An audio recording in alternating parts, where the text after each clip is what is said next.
Hi welcome back to my YouTube channel. ಇವತ್ತಿನ recipe ಬಂದುಬಿಟ್ಟು ಗೋಣಿ ಸೊಪ್ಪಿಂದು ಸೊಪ್ಪಿನ ಸಾಂಬಾರು ಯಾವ ರೀತಿ ಮಾಡೋದು ನೋಡೋಣ.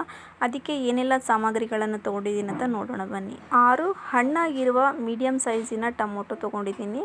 ಹಾಗೆ 1 ಕಟ್ನಷ್ಟು ನಾನು ಗೋಣಿ ಸೊಪ್ಪನ್ನು ನಾನು ತೊಗೊಂಡಿದ್ದೀನಿ. ಹಾಗೆ 10 ಹಸಿಮೆಣಸಿನ್ಕಾಯಿ, ಸ್ವಲ್ಪ ಕೆಂಪಗಾಗಿದೆ ಮೆಣಸಿನ್ಕಾಯಿ, ಹಣ್ಣಗಾಯಿ ನಾನು ಮೆಣಸಿನ್ಕಾಯಿ ತೊಗೊಂಡಿದ್ದೀನಿ.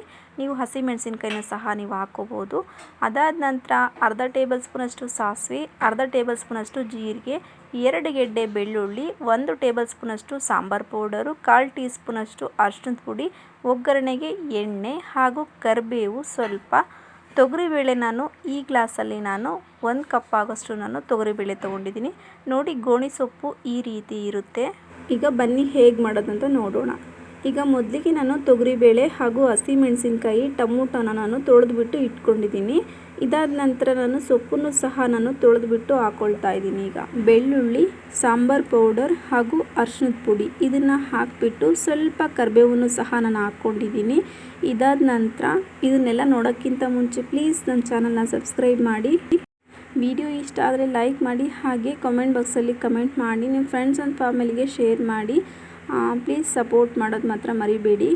ಈಗ ನೋಡಿ, ಎಷ್ಟು ಬೇಕಷ್ಟು ನಾನು ನೀರನ್ನು ಹಾಕ್ಕೊಂಡಿದ್ದೀನಿ. ಸ್ವಲ್ಪ ಗಟ್ಟಿಯಾಗಿ ಮಾಡ್ಕೊಳ್ಳಿ, ತುಂಬಾ ಚೆನ್ನಾಗಿರುತ್ತೆ.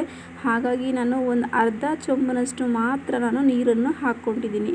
ಈಗ ರುಚಿಗೆ ತಕ್ಕಷ್ಟು ಉಪ್ಪನ್ನು ಹಾಕಿಬಿಟ್ಟು ನಾನು ಟೊಮೊಟೊನ ನಾನು 2 ಭಾಗವಾಗಿ ಕಟ್ ಮಾಡಿಬಿಟ್ಟು ಹಾಕ್ಕೊಂಡಿದ್ದೀನಿ. ಇದಾದ ನಂತರ ನಾನು ಕುಕ್ಕರನ್ನು ಮುಚ್ಚಿಬಿಟ್ಟು ನಾನು 3 ವಿಸಲು ನಾನು ತೊಗೊಂಡ್ಬಿಟ್ಟು ಮತ್ತೆ ಸಿಗ್ತೀನಿ. ತುಂಬ ಸಾಫ್ಟಾಗಿ ಬೇಳೆ ಎಲ್ಲ ಬೇಯಿಸ್ಕೊಳ್ಳಿ, ಹಾಗಾದರೆ ತುಂಬ ಚೆನ್ನಾಗಿರುತ್ತೆ ಸೊಪ್ಪು ಸಾಂಬಾರು ಇದು.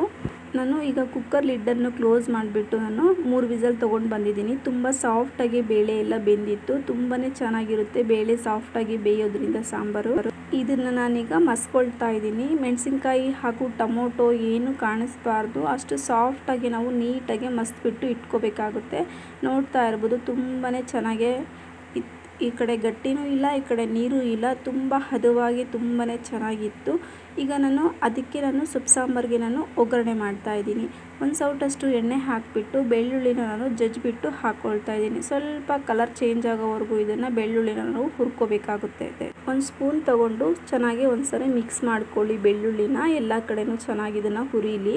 ಇದಾದ ನಂತರ ನಾನು ಸಾಸಿವೆ ಹಾಗೂ ಜೀರಿಗೆ, ಸಾಸಿವೆ ಜೀರಿಗೆ ಸೊಪ್ಪು ಸಾಂಬಾರಿಗೆ ಸ್ವಲ್ಪ ಜಾಸ್ತಿ ಹಾಕಿ ಒಗ್ಗರಣೆ ಮಾಡೋದ್ರಿಂದ ತುಂಬಾ ಇಷ್ಟಪಡ್ತಾರೆ ನಮ್ಮ ಮನೆಯಲ್ಲಂತೂ, ನನಗಂತೂ ತುಂಬಾ ಇಷ್ಟ.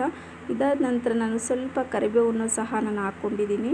ಸಾಸಿವೆ ಜೀರಿಗೆ ಸ್ವಲ್ಪ ಚಿಟಪಟ ಅಂದು ಗೋಲ್ಡನ್ ಬ್ರೌನ್ ಬರೋವರೆಗೂ ಇದನ್ನು ಹುರ್ಕೋಬೇಕಾಗುತ್ತೆ. ನೋಡ್ತಾ ಇರ್ಬೋದು, ಈ ರೀತಿ ಇರುವಾಗ ನಾನು ಮಸ್ತಿರುವಂಥ ಸಾಂಬಾರೊಳಗೆ ನಾನು ಇದನ್ನು ಮಿಕ್ಸ್ ಮಾಡ್ಕೊಳ್ತಾ ಇದ್ದೀನಿ. ಈಗ ನೋಡಿ, ಒಗ್ಗರಣೆ ಮಾಡಿದ್ದಾಯಿತು ಸಾಂಬಾರಿಗೆ. ಇದಂತೂ ನಿಜವಾಗ್ಲೂ ಚೆನ್ನಾಗಿರುತ್ತೆ. ಅನ್ನ ಹಾಗೂ ಮುದ್ದೆ, ಚಪಾತಿ, ದೋಸೆ ಎಲ್ಲದ್ರ ಜೊತೆಗೂ ತುಂಬ ಕಾಂಬಿನೇಷನ್ ಆಗಿ ತುಂಬ ಚೆನ್ನಾಗಿರುತ್ತೆ. ನೀವು ನಿಮ್ಮ ಮನೆಗಳಲ್ಲಿ ಟ್ರೈ ಮಾಡಿ ನೋಡಿ ಹೇಗಾಗಿದೆ ಅಂತ ಕಾಮೆಂಟ್ ಬಾಕ್ಸಲ್ಲಿ ಕಮೆಂಟ್ ಮಾಡಿ. ವಿಡಿಯೋ ಇಷ್ಟ ಆದರೆ ಪ್ಲೀಸ್ ಲೈಕ್ ಮಾಡಿ, ಹಾಗೆ ಸಬ್ಸ್ಕ್ರೈಬ್ ಮಾಡ್ಕೊಳ್ಳಿ. ತುಂಬಾ ಟೇಸ್ಟಿಯಾಗಿತ್ತು. ಹಾಗೆ ನಾನು ಮತ್ತೊಂದು ವಿಡಿಯೋದಲ್ಲಿ ನಾನು ಮತ್ತೆ ಸಿಗ್ತೀನಿ. ಓಕೆ, ಬಾಯ್. ಹಾಗೆ ಥ್ಯಾಂಕ್ ಯು ಫಾರ್ ವಾಚಿಂಗ್.